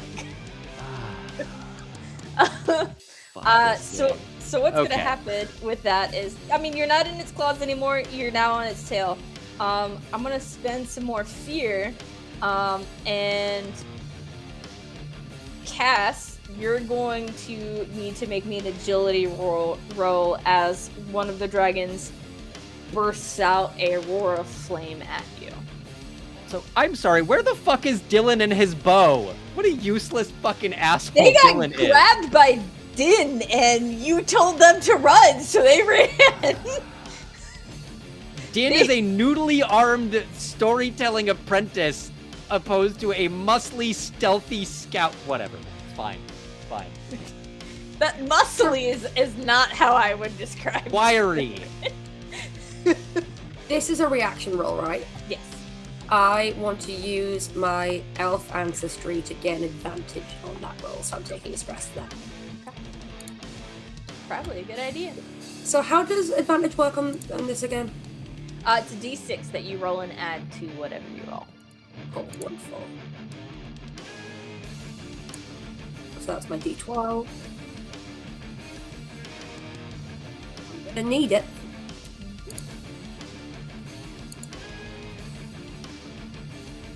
So, and it was agility. Mm-hmm. So that is a 12. Yeah, that's not quite enough. Not quite what you needed for that. So, not as bad as being hit by the fire of the dragon that you guys had experience with. That crispified poor Sam. But that's gonna be 10 damage to you as you get just caught in the full blast of this flame. Cool, and that's going to be, so raw damage is 10. I love demi-plane because that means that I get to understand what's going on, and I have an armor slot, so I'm going to use one. Well, I actually have more than one armor slot. Cool. Which means that damage threshold minor, I only take 1 hit point from that. Yeah, and with that roar and you taking damage, I'm also going to need an agility from Goose Goose. Stop going after my apprentice. Dragon's gotta eat. He's the one who likes these things. I was like, you're telling me not to go after Goose Goose, but Goose Goose is the only one of you that keeps rolling real high. Goose Goose understands these dragons.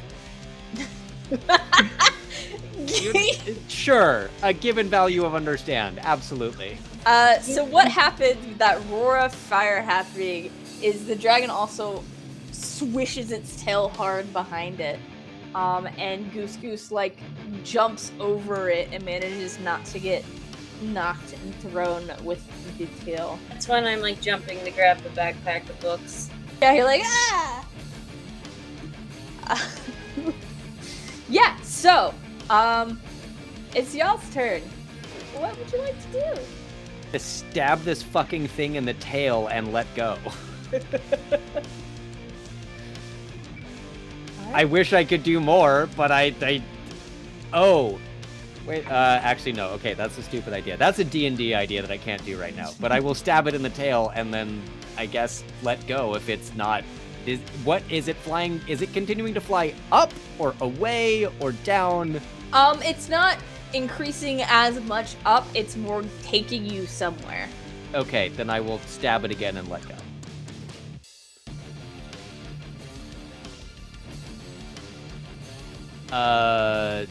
14 with hope.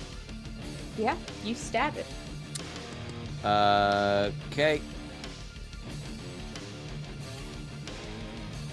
6 damage, and I think I just, like, I've got this dagger, and I just sort of, like, reach up, stab it into the tail, and then let go and, like, rake a big open, you know, doing the thing like you'd normally do a dagger in the wall to slow yourself down or whatever cool anime thing, except it's in the dragon's tail. Just trying to cut open as much of it as I can. Yeah, so you can cut it open, but again, the tail's not super long, so it's not gonna slow Fine. your fall for very long. I don't care, I just hate this dragon and I'm annoyed at it. So yeah, let's, I'm gonna need an agility roll to just see how well you handle falling from the height. And as a reminder, agility rolls you have disadvantage with because you hurt yourself. Can I aid on this by trying to break Marlowe's fall and just do a quick jump? Like, how would I do that? Just because of the disadvantage on the agility roll. Throw your sword, I'll dance on it in midair. Since this is happening, to be able to get on an action to help Marlowe, you would need to trigger a tag team to happen at the same time as his falling, instead of after he falls.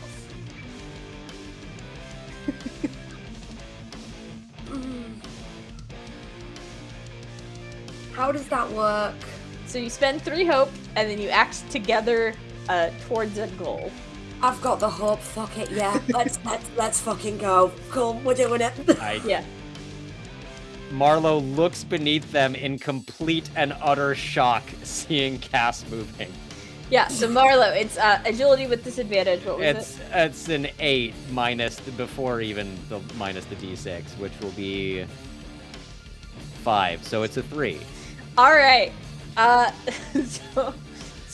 So Cass, give me a. You're trying to catch him. I'm gonna say that's probably strength, since you're having my best stat so good. Fully grown man land on you. And can I use, once again, dare I say it, protective on top of it? Since you solidified in yourself that you actually care and are protective of Marlowe, I will allow it if you want to add it. But that means it's a +4 on top of this. And that was with hope. So that's a 18. Yeah, so with the 18, even with the, we'll say, -3 from his 3, that's still 50. That's enough to help Marlowe not die from this experience. So what's gonna happen is I'm gonna roll what damage would have happened with the full fall, and you're gonna take half of that. And when I say you're gonna take half of that, I will let you, the two of you, decide together who takes how much of that halved total. I'm now scared. You probably should be. Probably fine.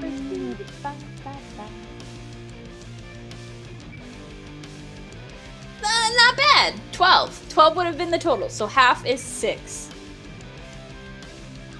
Honestly, that's like barely my minor damage threshold. I can just fucking take it from hitting you as you're solid as a goddamn rock.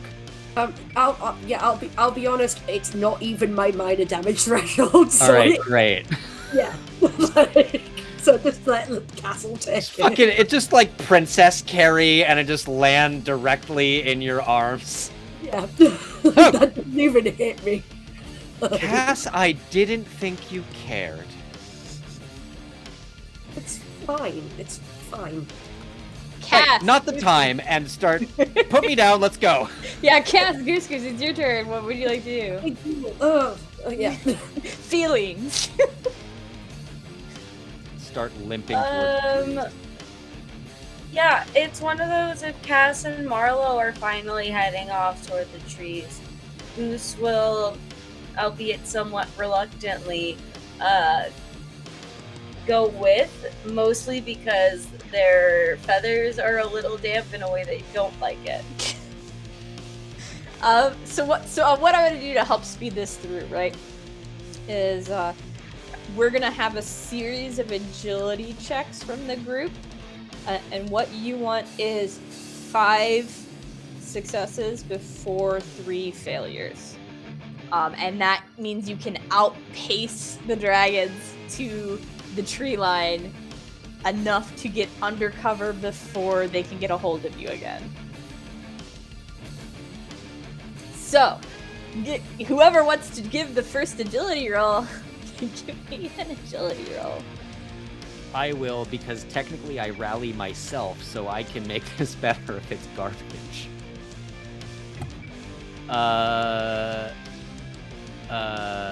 That would be a 13. Is this reaction roll, or do I gain the hope? You can gain the hope. This is Okay. an actual roll.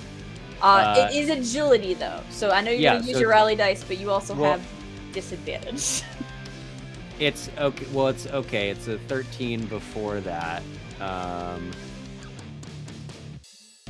It's a 9. Fuck it. Why not? No, it's a 13. Yeah, so that is what you need. So everyone knows 12 is the number you need at this moment.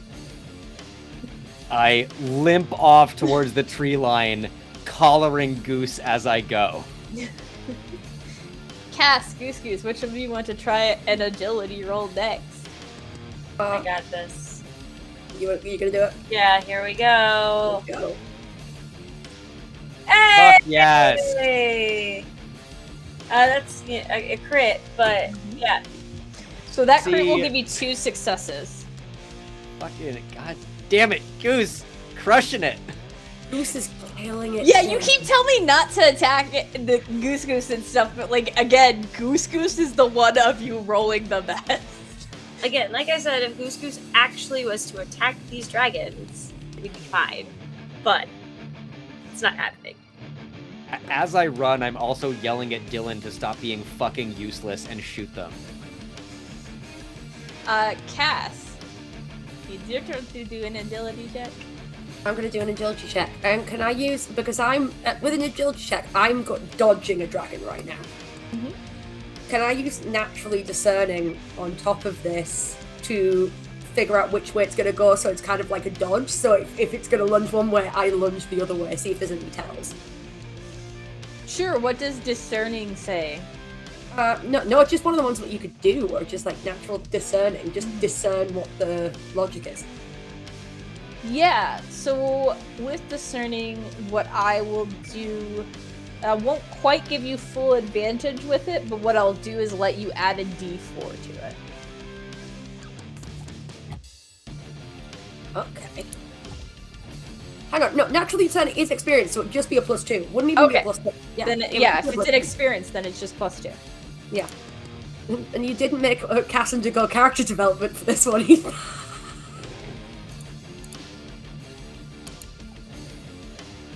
Cool.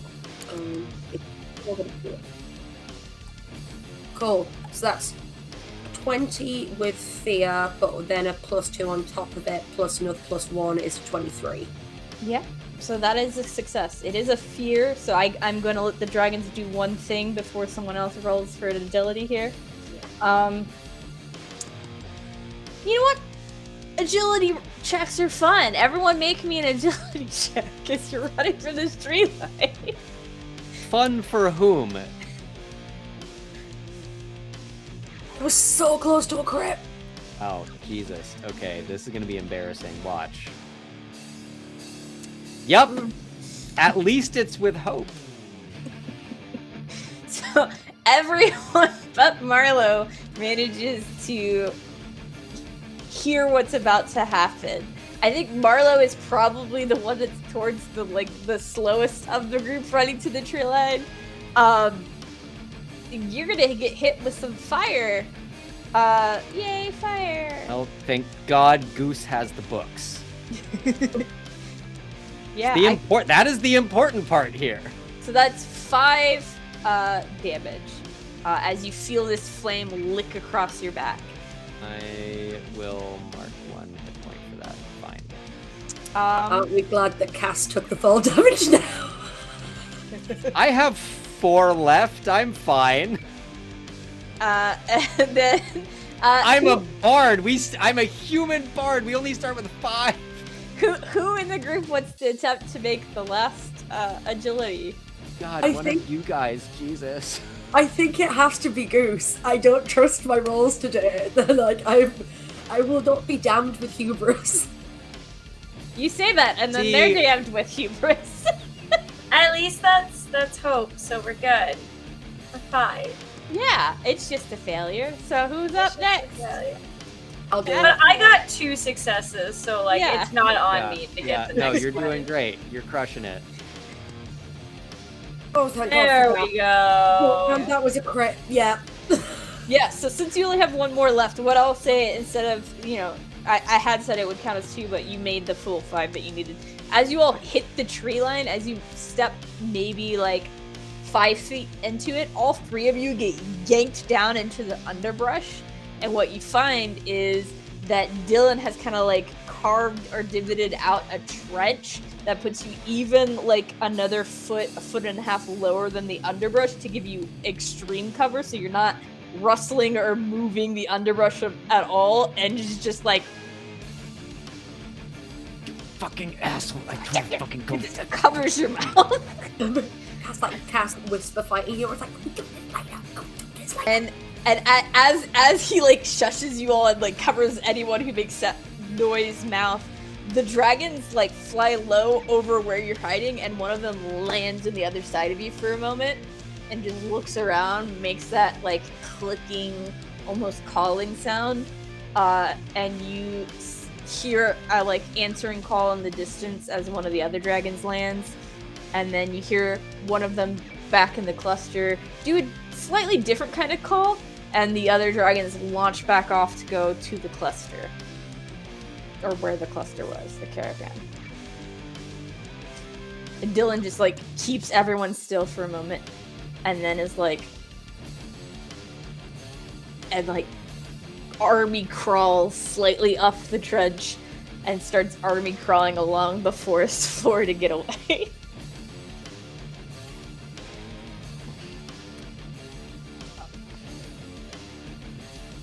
I just start. Marlo takes one breath of just leaning back against the side of this little ditch and closing their eyes and taking a breath. and then start following after him. Dylan, you fucking idiot! I told you to fucking stay in the tree. What the fuck is wrong with you? I think Dylan is not answering you. He's just letting you make whatever noise you're making, and it's just like. I start throwing rocks at him. Little small rocks just to be annoying. Dylan is weirdly fast, like you would swear part snake or something, army crawling on this forest floor. He is like 10, 15 feet ahead of you all. And Cass for a moment kind of looks at Marlowe crashing out and is like, this is weirdly, like, there's a moment of familiarity that she doesn't quite get. But she's just like, I'm just there's already been too much bonding today, so she's just gonna keep moving. Yeah, so with that, Dylan, it does take longer for him to get you up the mountain. It probably takes you like another 30-40 minutes of army crawling before he feels comfortable enough for you to get up. Yeah. Wait a minute. We still haven't found Krill. Nope. No. Nope, but where the dragons are is not safe right now. Okay, fine. And he takes I throw rocks at him the entire fucking way.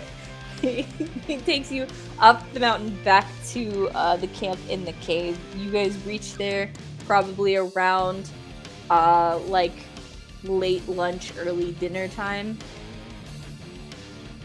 Good job not dying, guys. Maybe don't run towards dragons next time. Feels like a... Maybe when I tell you to stay in the fucking trees with my apprentice, do it! I mean, I'm gonna be honest, I completely forgot what you said, like, the How second the I left. fuck are you still a scout? I don't scout with people! Yeah, but you can't keep a simple fucking direction in your head, Dylan. Not from someone who keeps yelling and changing their mind what they want. That's why I don't work with people! And he just gonna walk told off. you. I sit down and just start writing the song of Dylan the boneheaded scout who could never find anything or listen.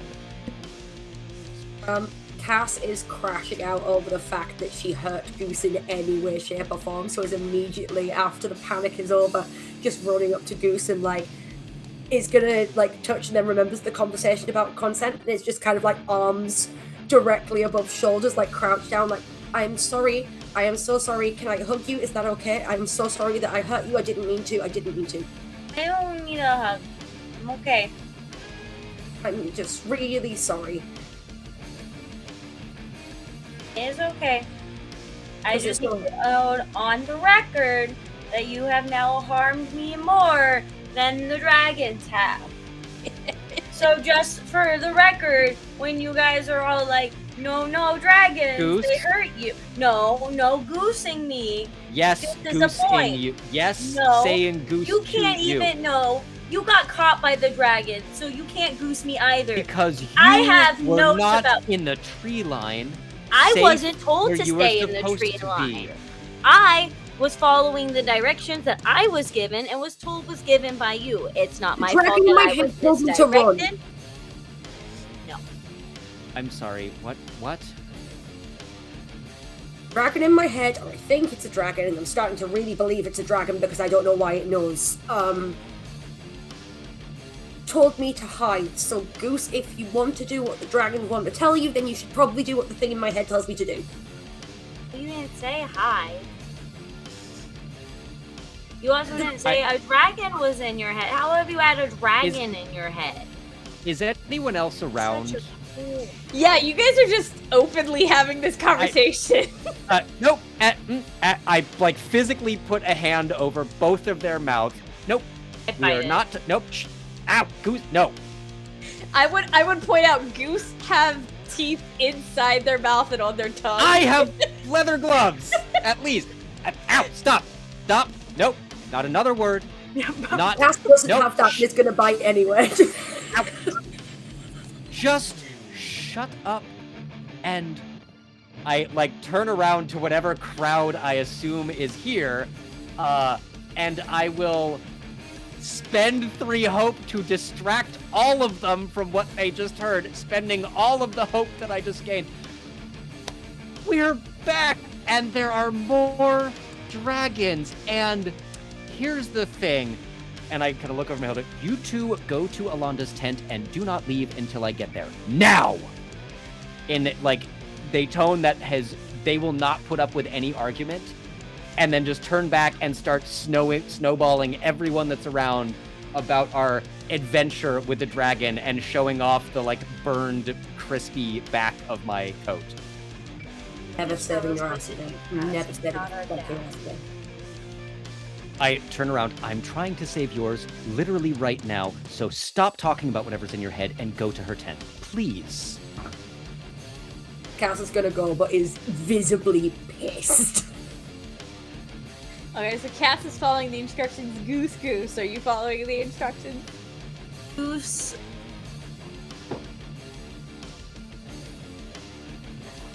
is probably gonna sit outside the tent. Things were uncomfortable the last time we were inside that tent.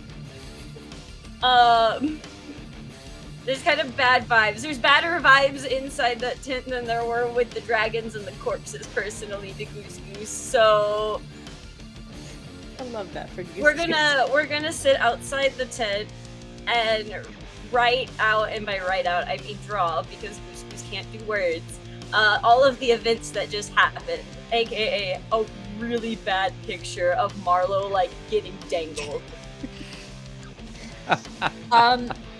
Cass, are you Cass, are you sitting outside of the tent with Goose, or are you going into the tent? Cass is going into the tent. Pull up. As you pass the threshold of the tent, you're yanked somewhere again. And it's that same darkness, that same heat, that same humidity. And you hear, instead of hide or run this time, in a gentler but still gravelly voice, it just says, "Blood." And that's where we're gonna end this episode! Congrats, everyone! Happy birthday! Merry Christmas! Happy birthday to Velcon's dad! Oh my god. Why did I let you give me visions? Why did I let you do this? I don't know! Did you not see this coming? Maybe you let me do it. We know, Kayla, a little bit by now. And with that, I'm gonna go ahead and go around, let the players introduce themselves, let them know what they're up to, where you can find them. Irby, what are you up to? Where can people find you? Hi, hello, my name is Irby Fitz. My pronouns are they, them. I'm here for a good time and a long time, and I've been Goose for you today, tomorrow, and forever how long this is going to be going for. I have no idea what I'll be doing at the time that this is released, but you can find me across the internet at Irby Fitz. Super easy to remember, it's just my name, and I'm the only one out there. If you're not following me on socials, though, you could probably find me on Nerds with Dice, Pantsless Tables, or over on the Rollers Joint playing Blood on the Clock Tower. That's all I've got for you right now! Awesome. Critter, what are you up to? Where can people find you? Hello, I am Critter, or Colin. My pronouns are they and he.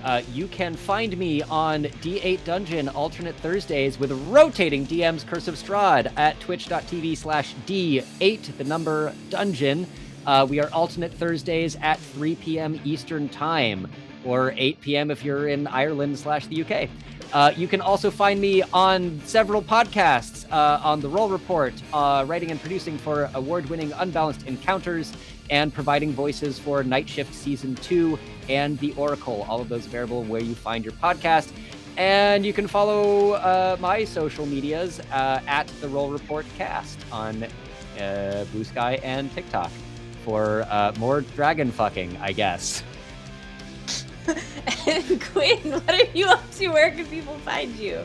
Hello, my name is Quinn. My name is Quinn. You can find me anywhere. Quinn rolls dice. My pronouns are all of them. I am doing this crashing out over what just happened there. I'm wearing an "Are You My Dad" t-shirt. That's how today has gone on, and I didn't realize until we started the episode.